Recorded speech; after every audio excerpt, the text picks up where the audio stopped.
Hello everyone, welcome back to Webtech Tutorial.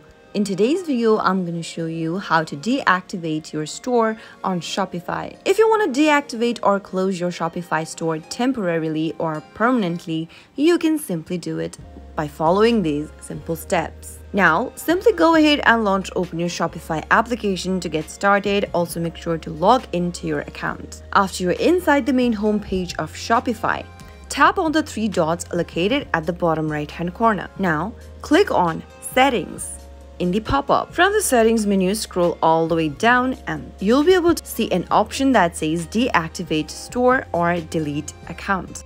Log into your Shopify account by entering your email and your password to move on to the next step. After you are logged in, it'll take you to this Close Accounts option. Simply go ahead and go through the information first. Make sure all of your merchant accounts and partner accounts are closed before proceeding further. After you are done, tap on All Accounts are closed and on the next page, tap on Submit Erasure Request.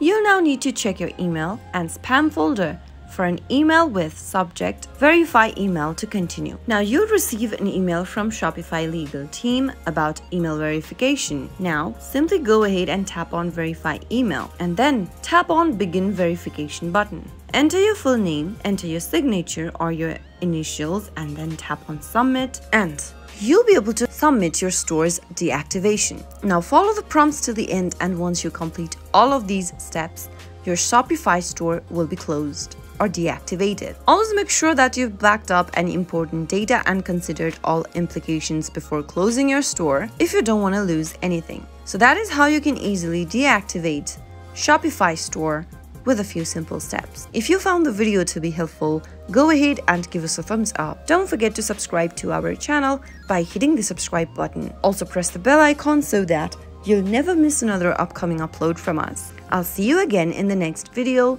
Goodbye till then.